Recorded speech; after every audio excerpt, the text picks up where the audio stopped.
I have a confession to make, and that confession is I don't play racing games.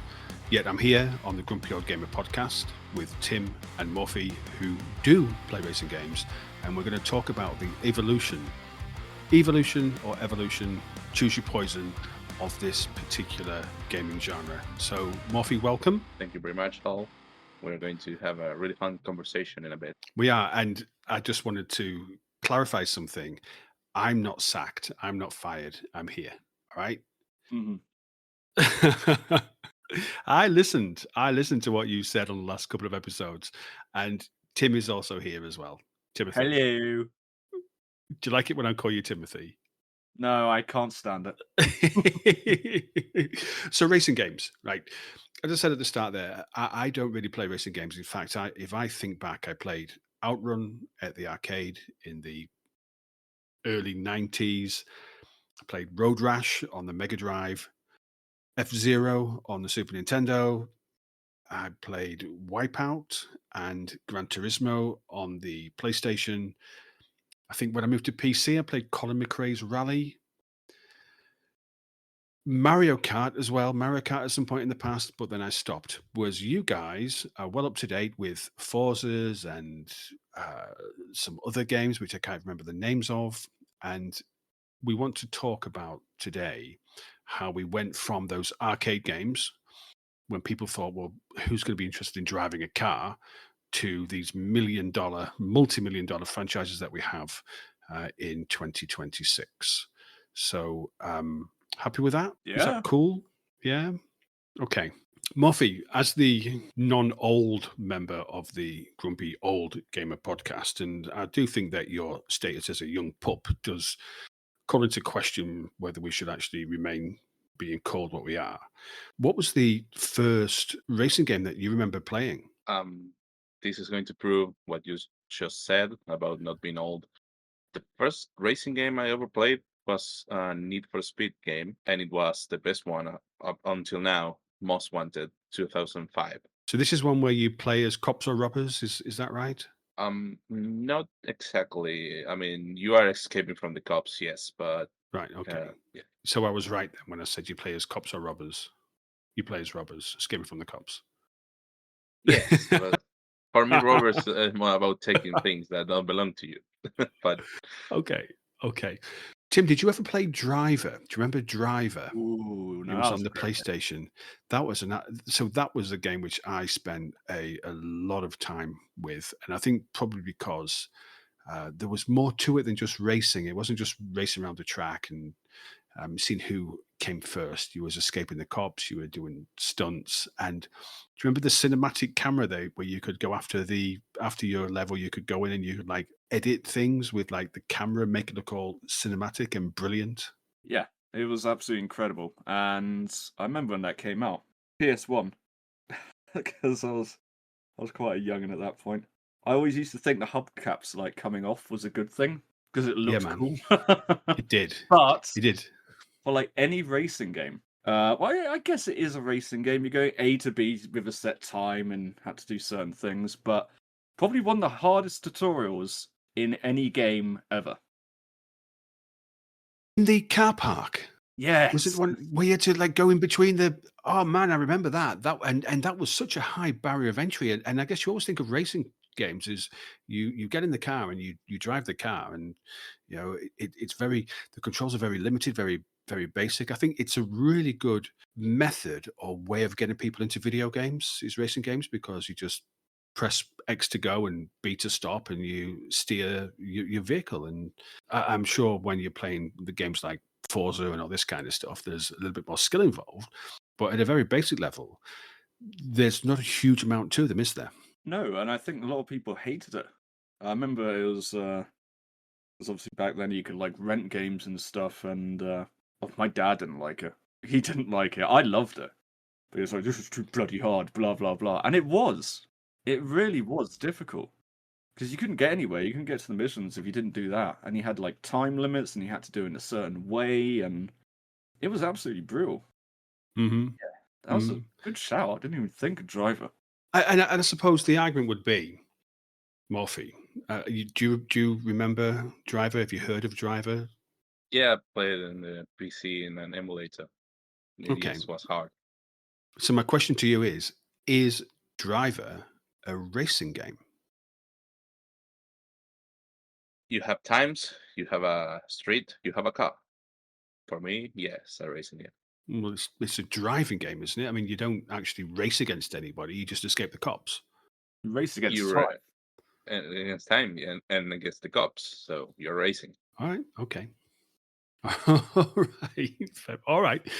It's a very fringe one. Mhm. It's one, as I said, it didn't really pop to mind, but technically, yeah, you're racing against something. You've got an objective. I would consider it a fringe racing game. There was one around the same time, Stuntman, it was called, which was very, very similar in terms of mechanics. But it was a case of you had to do certain maneuvers and hit certain points in terms of acrobatics or getting through small gaps in a particular time rather than just having to escape cops. Do you remember playing that one? That was essentially the predecessor on the PS2, because I remember having that as well. But yeah, that was more about the cinematics. Which, don't get me wrong, Driver had, but that was more about you had to hit the angle perfectly to get past the train, or everything explodes. And Yeah.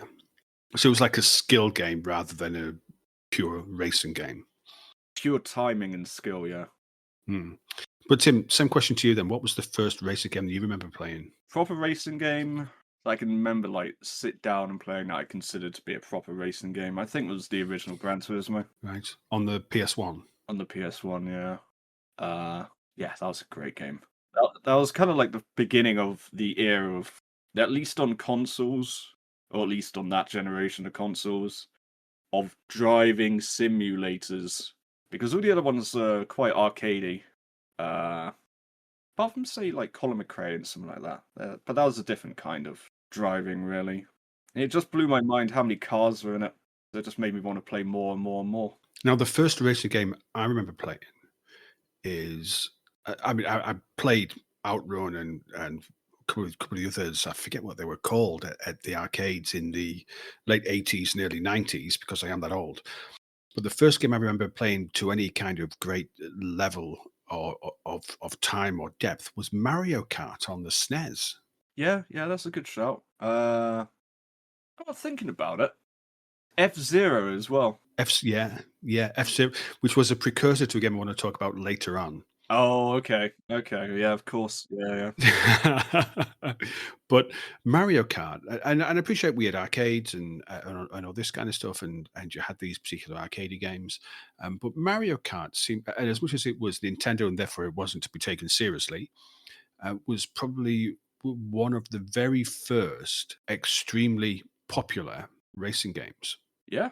Yeah, yeah, it definitely was. I mean, either you had a SNES or Mega Drive back then, or Genesis as it was No, no, no. We called it the Mega Drive, didn't we? You know the one I mean. We called it the Mega Drive, and in the US they called it the Genesis. It was one where your family can sit down in front of the TV and just play, just race each other. It was trying to think of like equivalents on the Mega Drive, but I don't think there was anything. There's certainly nothing that I can think of. And I think the thing about Mario Kart, which made it so popular, it goes back to something we discussed in an episode in season one, split screen. You could actually race against your friends, one controller each, same TV. And I don't know. It's that was one of the games which I think really popularized party games, for want of a better phrase. This split screen, it's very casual. You can jump in, you can have some fun, you can leave. There's no, you leave with bragging rights because you won the Mushroom Cup or whatever it might be. I think it was very family oriented as well. Like, there was nights, even like going over to mates' houses, parents would just sit down on the sofa and just watch us play. They'd be just as fascinated as we were, type thing. It brought everyone together, you know? Yeah. Do you remember the Rainbow Road? Yes. I remember like jumping off a certain point where you can get to another point and then you just completely cheat the entire thing. Yeah, because there was no barriers. If you went off the Rainbow Road, you were gone. And I guess the thing for Mario Kart for me was that there was a huge amount of skill that went into being able to win those races at the highest levels because you had to be quite perfect. So it was very accessible, and I like this thing where I think games should always be they should have a very low barrier of entry and a very high skill ceiling, so that you capture the biggest possible audience that you can. And I think Mario Kart is one of those games that does that. Um, but you mentioned a game there, Tim, which was F-Zero. It's on the SNES, and that was the precursor to Wipeout on the PlayStation. Wipeout was the first one was Wipeout. Then you had Wipeout 2097. I've always called it 2097. I don't know why. I don't know. I don't know. Maybe because you're more English than I am. But and and then there was Wipeout 3, which I think came out on one of the later machines. Did you ever play that one, Morphe? Wipeout? No, I didn't. I don't know what those games are actually. You've not even heard of it? Really? No, no. Wow, wow. So Wipeout was like a futuristic racer. Obviously, we're talking about racing games, so of course it was. So you had hover ships. So think of like a Formula One car, but without wheels that hovers. But it wasn't just a pure racing game.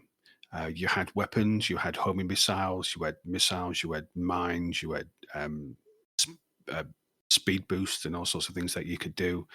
And I guess for me, Tim mentioned something earlier when he said about the difference between like arcadey racing games and racing simulators. Other than a brief spell with Gran Turismo on the original PlayStation, when the original PlayStation came out, because there wasn't a huge games library when it first came out, and I did play Ridge Racer on the PlayStation demo disc, but Gran Turismo. Other than that, I've always been more interested in the arcadey action side of racing games, because I think that I don't know. I guess as soon as I started driving, I wasn't interested in driving driving on the computer. But over to you guys, because I think that now the dominant racing games are your racing sims like Forza. I think Gran Turismo is still going. I think, isn't it? There's whatever iteration it might be now. Um, and this is something I'm really not interested in. And I think what I'd like you to do is to convince me why, because I loved those early racing games. I really did. I love those early racing games where there was more to do than just winning a race. You had even Mario Kart firing shells off or dropping banana skins or whatever. I love those games where there was more to it than just you running laps off the track. Convince me, why should I pick up and enjoy and invest time into whatever might be your favorite racing simulator? First of all, I get what you mean. There is so many games right now that are more focused on simulation than actually having fun. You can say that. But at the same time, let's put Forza as an example. You have two branches. Forza Motorsport, that probably Tim is going to explain it better than me. So he's going to do it probably. And then you have Forza Horizon. That's the arcade branch of the game. So you can start with that. You have fun, you have races, you just go around exploring the map. And probably the fourth one is going to be your favorite because it's in England and it's a really good map for driving. And it's less serious and you can have fun and crash and there is no problems with that. And then you have motorsport that is more serious, more about the timings, more about the tires, more about the fuel.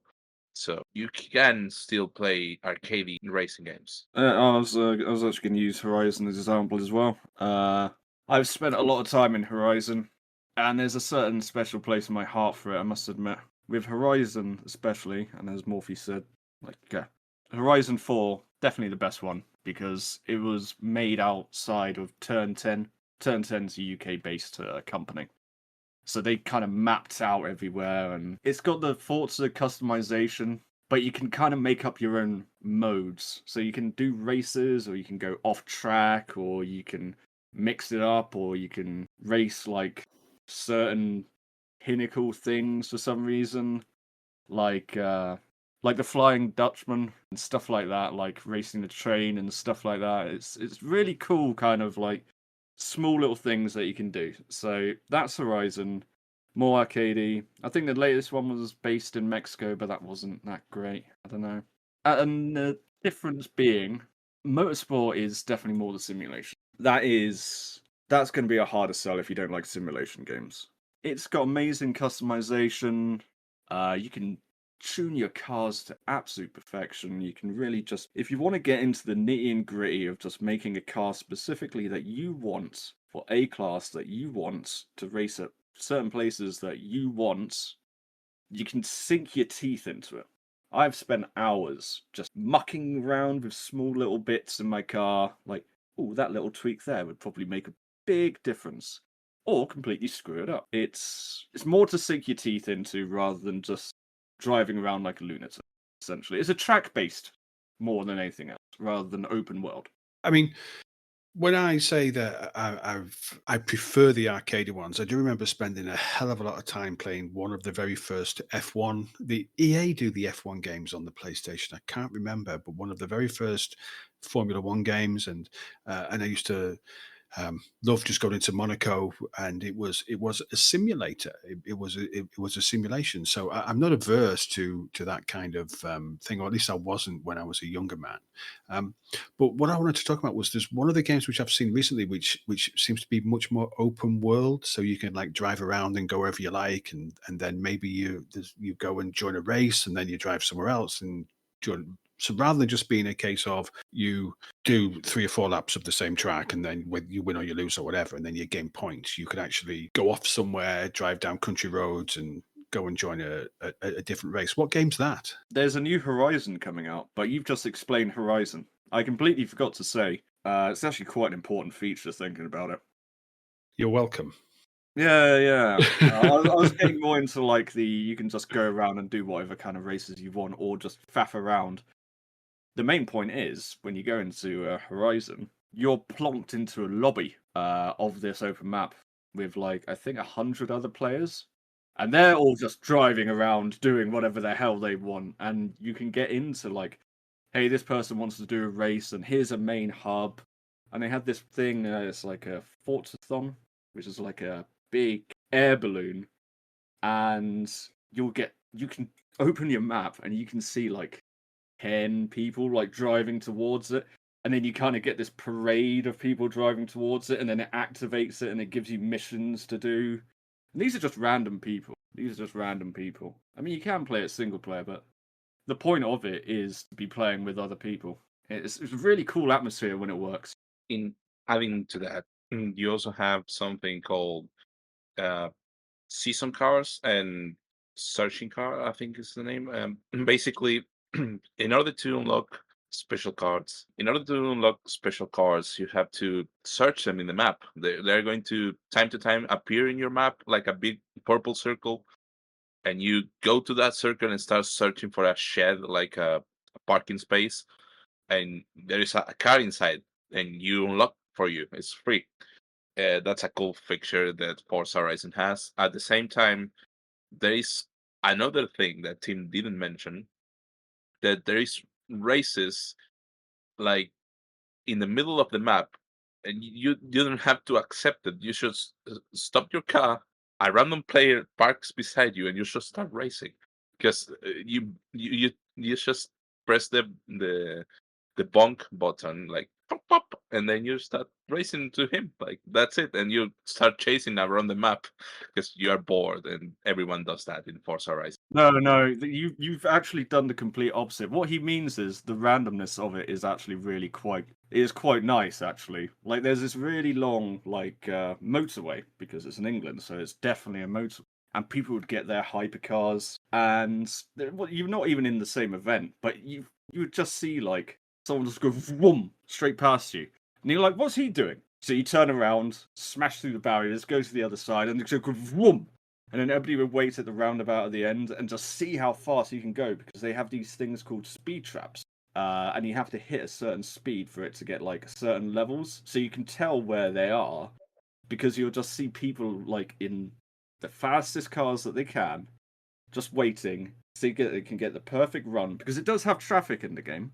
You don't want to hit things, and it's if they get that perfect run, and this can go on for like half an hour. Like you are racing at that point, but you're not in a race. And it's not a random event. This is just players doing player stuff with expensive cars. Yeah, it's like a random GTA 5 online race in the middle of nowhere. Like it's not an event; it's just random people doing random stuff. It's my question to you too, because you're both very into your racing games. I know that I've often seen you streaming playing Forza, Tim, and I know that Morphe likes to play Rocket League, which isn't a racing game. Before he starts saying it is, it's a It's football. weird It's a conglomeration of football game. racing and soccer, I think. And it was football. I wasn't prepared to call such a travesty God's greatest game. That's why I called it soccer. All right, so there's a reason for the use of soccer. So you're both very into these particular types of games, and I know that you play Euro Truck Simulator, Morphe, which to me just beggars, it just blows my mind why somebody would choose to want to play a game about driving a truck. That's just fucking weird behavior. Sorry to those who play it. But is there? We started this talking about the evolution, and we've kind of just bounced around. Do you know what I mean? And I know that Ian, who God bless him, he's not here. He's not been sacked. He'll probably be back next episode. I'm not sure. Ian does a document for us, and there's great information on there about how he went from arcade to early consoles to new consoles, and then to modern games and microtransactions and all this kind of stuff. And it's fascinating reading, honest. But what I wanted to ask is this a genre which is still evolving? We're talking about the evolution of racing games, and we know it went from the 1980s arcade games to now you've got these simulators where you can drive Le Mans, and you want to do the Le Mans 24 hours, I'd imagine, in one of these games where you can actually play it for 24 hours. It wouldn't surprise me whether that's something which they actually put in, which is just beggars belief. But is there still room for these games to evolve, would be the question. I mean, graphically, it's been known that whenever there's a new console or something being released, graphically they show off the car games first. They're the easiest to texture and like some of the most beautiful things out there. They can really show off a console. I wouldn't know that. Not these days anyway, but they are. I think driving wise, that's a really hard question. I don't think we've hit a plateau, but you see some people's rigs out there. Oh, I've completely forgotten his name. He's a really, really good YouTuber who there's this thing called iRacing. iRacing is really like proper sim. Really strict rules. People they actually have to pay monthly for the damn thing. And they have full on racing rigs with like proper hydraulics, everything. Formula One drivers use it to train sometimes. And there was this YouTuber. It'll come to me after the podcast is over, unfortunately. But anyway, he did iRacing for a long time, and he was absolutely amazing at it. Amazing rig, all the force feedback, everything, and he just got really good. Now he's a GT racer. They were like, "Hey, do you just want to try this in real life? You obviously know the tracks like by the back of your hand." They used him as an experiment. They were like, this isn't going to translate." He won the race. He won the race. He had his own team for a bit. It was kind of like not LMP, but like an equivalent, like really fast cars. And he translated that game into real life, and it translated well. So if we've got to that point, maybe damage physics, that could maybe be the next evolution type thing. But apart from that, the driving is on point. The graphics are beyond on point.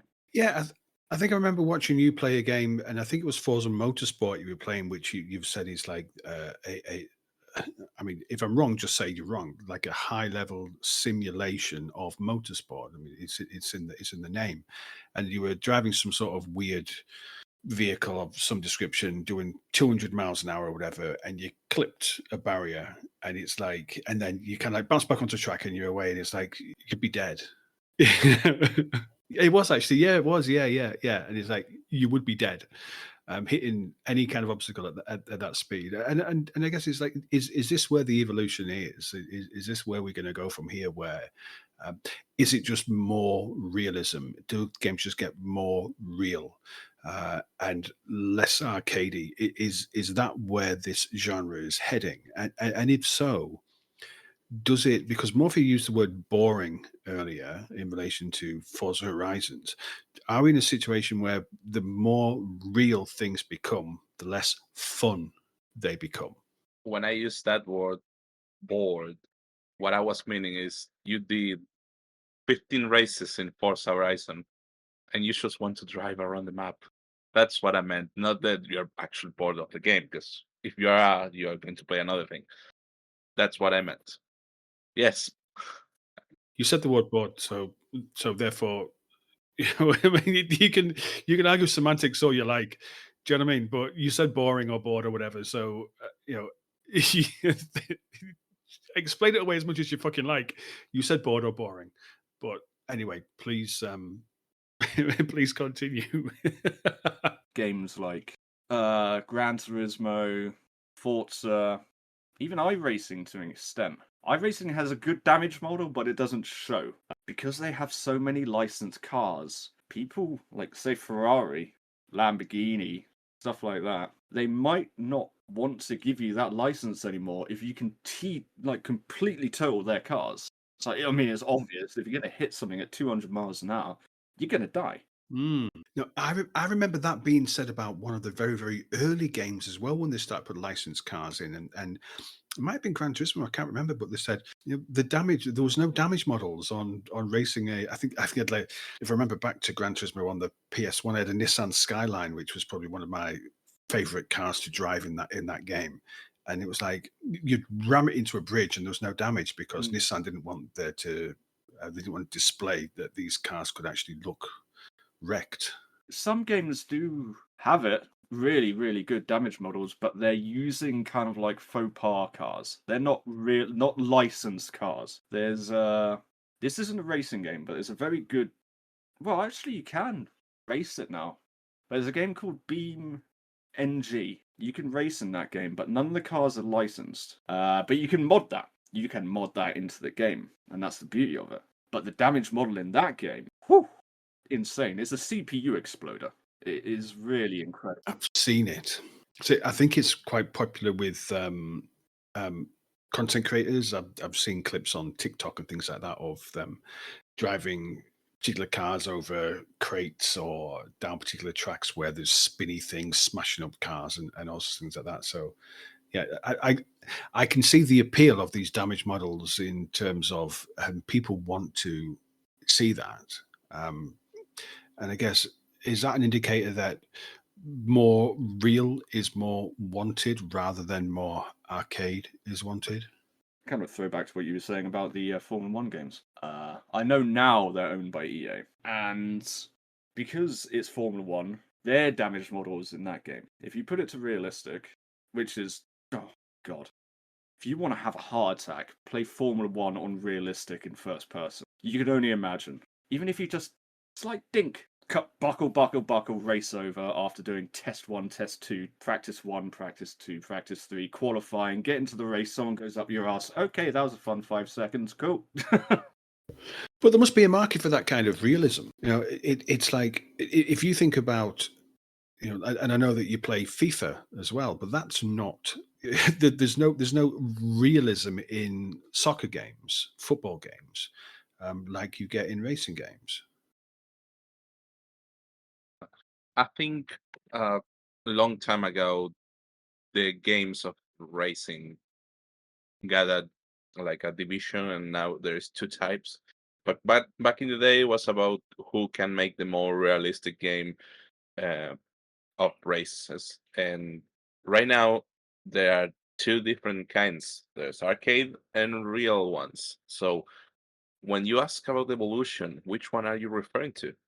Arcade evolution or realism evolution? Because they're different right now, in my opinion. I would say there's also an in between. There's arcadey racing sims as well. There's like arcadey sims, and then racing sim.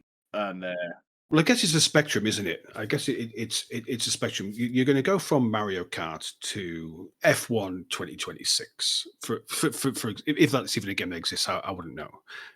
Where you have, this is a game where I'm playing as Princess Peach, driving around a little car, doing jumps and dropping banana skins, and this is a game where I'm looking at tire choice, fuel, how much fuel should I take for this particular race, weather conditions, and everything which is involved in Formula One. I know that you're a massive Formula One fan, so you'll probably know more about this than me, Tim. So And you've got everything in between. You've got everything in between. You have this F1 simulator, then you have Forza Motorsport slightly below it, where you can hit a barrier at 200 miles an hour, you bounce off and you carry on with your race, where really you'd be fucked. And then you've got Gran Turismo, and then going down as you move towards more arcade, you've got your Forza Horizon and games like that. So it isn't a case of there's arcade, there's simulators, and there's one thing in the middle. It's a spectrum. And a game needs to find its place on that spectrum and kind of stick to it, I guess. There is one game that BeamNG has just reminded me of that I absolutely adored. Burnout. That had a great damage model and was a decent racer. Absolutely great games. If you ever played them. I've heard of the Burnout games, and I think I may have played one or two, but they were very arcade. If what I remember, I think they were more arcade than Need for Speed, really. I think in terms of you had like Nitro and all sorts of stuff with Burnout, didn't you? The company who made Burnout, they was it Criterion? They actually, instead of making Burnout games, which they should have continued, actually went off and started making the Need for Speed games. All right, okay. Yeah. Because they wanted a bit more realism. No. No, I think EA just wanted to use the damage model, which they put into Need for Speed. Yeah. All right, but so back to Morphe's question where he said, well, he's asking where do I want to see evolution? Is it in arcade games or is it in simulators? I didn't really want to see evolution because these aren't games that I play, and I'm always fascinated by them. Like if Tim's playing Forza on even streaming it, I'll watch, and I'm just like, it's interesting to me. But it doesn't appeal to me to actually bother to play those games. But I think that I guess what I'm asking is there room for evolution to make these games more realistic? Because that seems to be let's look at the simulation side of things. A simulator's job is to make real life accessible in a virtual world. Perhaps the best way to describe a simulator. So if you are evolving racing game simulators, you want them to be more realistic, more like real life, whether that's photorealism in the graphics, whether that's in the physics of handling, whether that's in the requirement to be absolutely nailed on like a professional racing driver, like this guy you said about the iRacing, whatever he was called. And we will find it and we'll put it in the link of the description for this particular episode. So, you know, that this is actually something that Tim didn't just make up. I guess that evolution is making things more and more real and true to life. I think that for arcade evolution, you just want things to look better and feel more pleasurable when you experience them. Does that answer your question? It does at some point, but at the same time, I have a conclusion to say. Going back to arcade, Forza Horizon right now is going to release a new game. Like you said, it's going to look better. It's going to be kind of the same as the other ones. This new Forza game is going to be about in Japan. It's going to be new mode, probably more drifting because it's Japan. More customization. I'm hoping to see more options in the skin of the car because, after all, it's Japan. You know, Need for Speed nail that with the custom skins, the custom improvement of the car, and at the same time, Fast and Furious back in the day, that Japan movie, pretty good. So yeah, it's going to be a good street game. If that's the case, make the skin yourself. Forza gives you all of the options to do that. You can make a custom skin with over like 10,000 layers. If you really want to have that perfect skin that you want, you make it. And also, just to go back quickly, Jimmy Broadbent. That's his name. Seems like a sound lad. But on your point there about Forza, about having this skin, I think that what Morphe's talking about this Japanese-based Forza game is the mechanics, because it's like you're right, like drifting and all this kind of stuff. That's a very Tokyo-esque sort of driving style, isn't it? Is that something which is in Forza now? So what's the point in a new Forza game set in Tokyo if it's going to just have the same mechanics? It's just going to look better, isn't it? Well, that's exactly it. Every Forza Horizon has been in a different place in the world. I think one was in the States. I think one was in Aussie lands. I mean, I only really started playing Forza Horizon 4 because that's when the big bad thing that happened to the world happened. That we can't say on YouTube's. You mean COVID? Oh, sure, okay, yeah, COVID happens, and we all started playing, like, Horizon 4, and it was amazing. And that was the one in the UK, so that was a good start. I just want to say before you continue, we've spent the last this is episode 6 of season 2. We've spent the last 15 episodes. So I'm fairly certain we said it in the first episode. We've spent the last 15 episodes saying "fuck Ubisoft." I think we can say COVID. Just don't just don't call it the Chinese virus, and that's fine. Oh, yeah, no, Winnie the Pooh has nothing to do with it. Going back to your question about improving realism in racing games, I think we are in a point that it doesn't depend much about the game itself. It depends more about the devices you have. Because you can improve that experience by having VR headsets, for example, by having a steering wheel dedicated to racing games, and you're going to have feedback in the force of the steering wheel. You're going to feel the vibration of the track in your hands, and there is another level that you can improve your chair to have moves. You can have your chair upgraded to the point that when you turn left, your chair turn left too. So it's going to feel everything like you are in an actual car. Yeah. Well, as Al pointed out, I'm quite the F1 guy. I love F1, and a lot of the drivers race on iRacing, and you should see their setups. Remember you were saying that, like, maybe at some point, people will be racing Le Mans 24 hour. You can in iRacing. You set up teams, and you have to do all the pits and everything, and it is like it's a proper championship. And if you're in that championship, and maybe it's like in between a race or like for a GP, sorry, you'd probably be quite likely if you see boink Max Verstappen's in chat, and he'll join. Like, if the F1 drivers think it's like that good, what can we say, you know? Yeah, but this isn't this iRacing thing. I mean, okay, video games are a great equalizer. So I can play Forza Motorsport and I can drive a McLaren F1, and I'm sure there's more modern cars, but I'm old. I can drive a McLaren F1 in realistic conditions and get the sense of what it's like to drive this car at these speeds against these other drivers. And as an old man sat with a PlayStation or on a PC, I can experience that. Now, this iRacing thing and these rigs which you're talking about, which I assume is probably like multi screens and gear sticks and actual pedals and it feels and acts like a real car would. That's not something which is accessible to just anybody. This broadbent fellow that you mentioned there, he must have spent tens of thousands of pounds, I would imagine, on being able to get something which makes it feel like he's driving a car. So, I mean, I know Morphe got a steering wheel. He was very excited about this fucking steering wheel last month.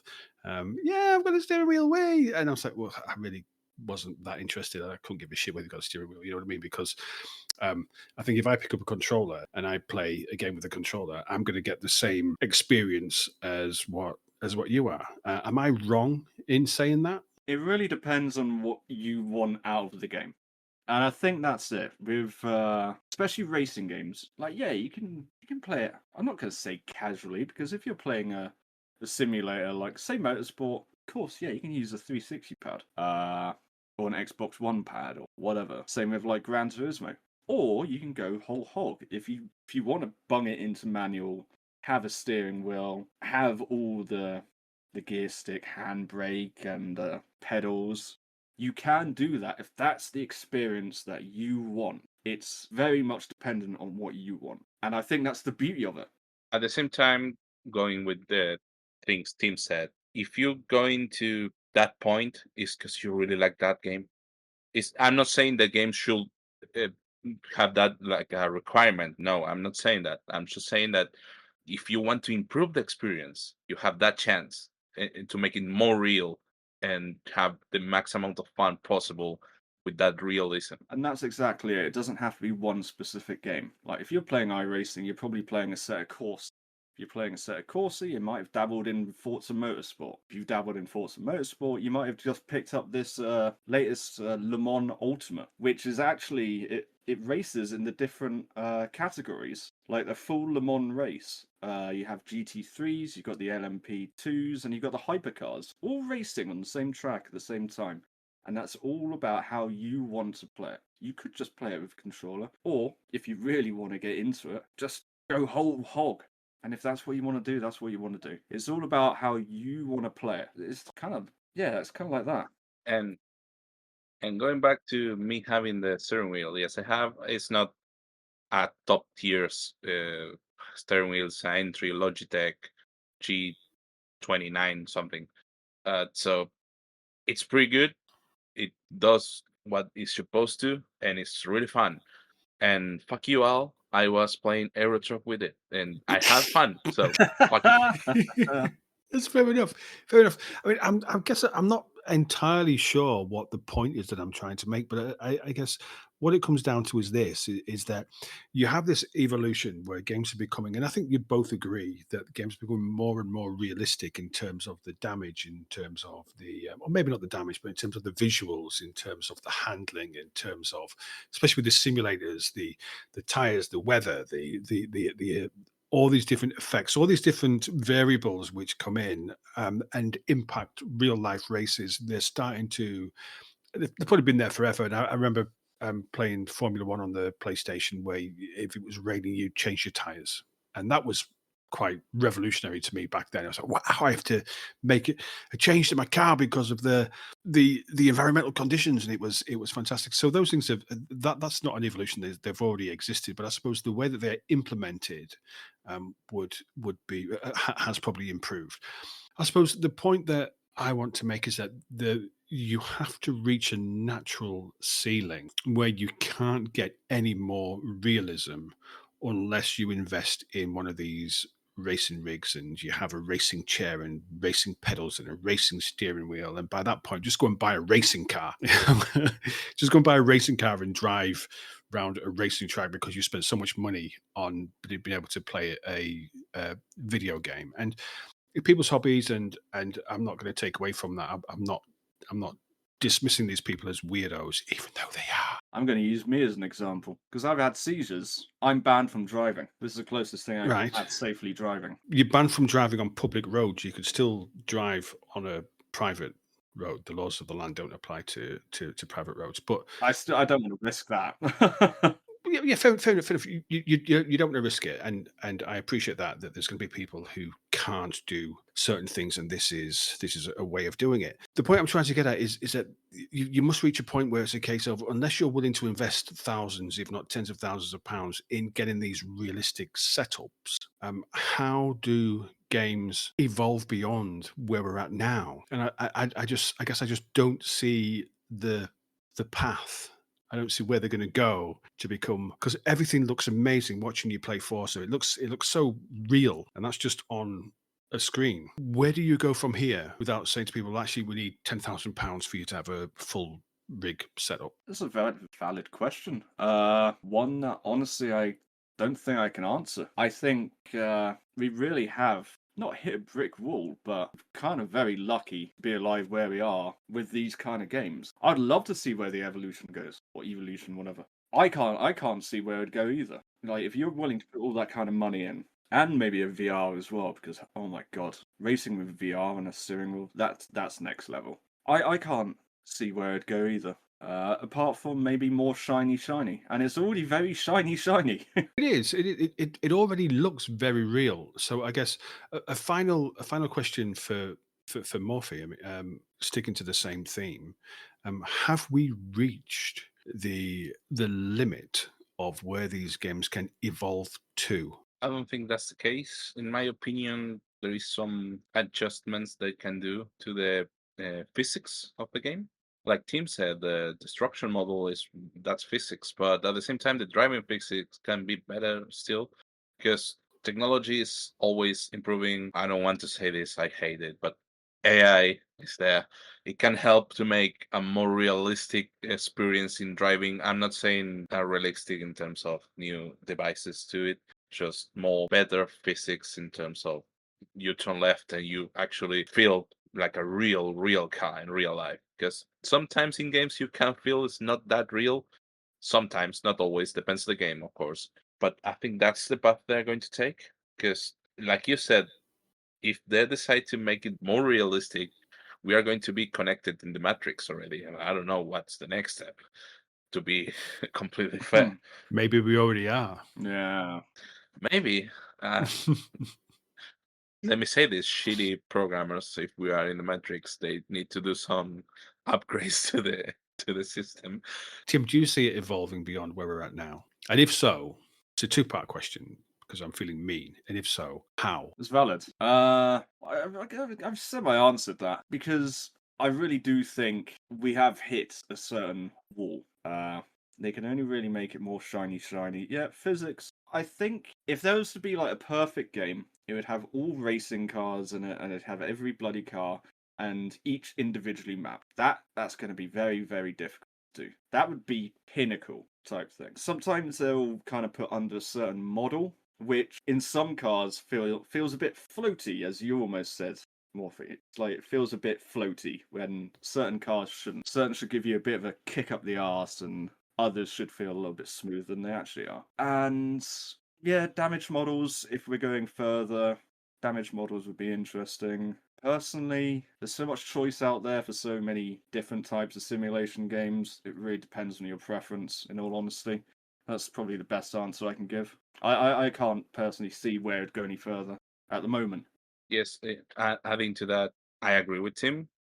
What I said about the physics is the only thing I can think of. That's why arcade racing games has much more room to improve themselves than actual realistic ones.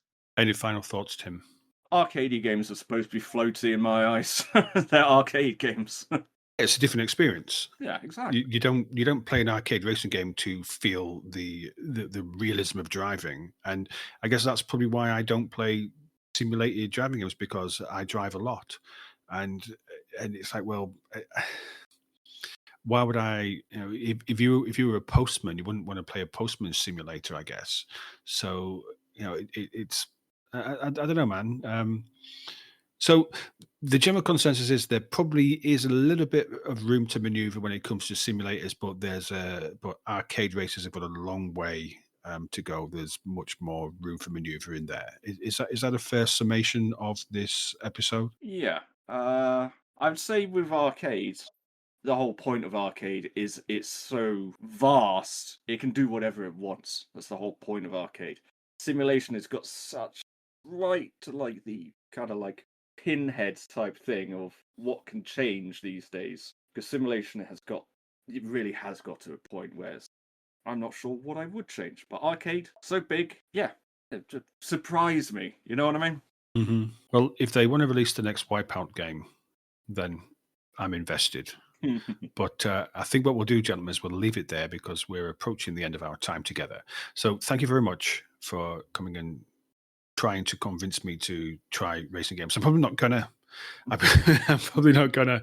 I'll be honest with you. You know, and if I do, it'll be one where I could do more than just race cars. I remember Driver was just excellent. It was an exceptional title, and I loved it. I still do. I loved it so much. And Wipeout, fantastic game. Played Gran Turismo, enjoyed it, but it had its limitations. Like, okay, great, I'm driving cars. Big wow, it didn't really impress me. But that's it. So thank you, Tim. Thank you, Morphe. It's always a pleasure to have you here instead of Ian, who's a boring fucker. So I can say that because I can say that he's not here to defend himself. So you know, it's fine. It's fine. I don't know what the next episode is. What's the next episode that we're doing? 500 games you bought and you're not going to play. So we're going to be dissecting our Steam libraries and saying how terrible we are for having these libraries of shame. But that'll be in 2 weeks' time. So thank you very much for listening. If you made it this far, do me a favor: hit like or subscribe, or follow, or whatever the button might be on whatever platform you're listening to this on. If it's Spotify, Amazon, Apple, one of the lesser or less popular podcast platforms, or if you're watching us on YouTube, then hit subscribe. Leave a comment, tell us that you've enjoyed it, or if you think that we're wrong, or if you think that we're shit. or whatever, just let us know that you listen, because that really means the world to us. And if you go to gog.fm, which is our main website for now, I've got to renew the domain and it's expensive, so we'll see what happens there. Gog.fm, you can go there, you find all the ways to get in touch. We've got a Discord, come and chat to us. We do the occasional gaming night, and you can come and you can abuse us, not sexually, but you can come and abuse us. Thanks very much for listening. Tim, thank you. Morphe, thank you. This has been the Grumpy Old Gamer podcast, and we shall see you next time.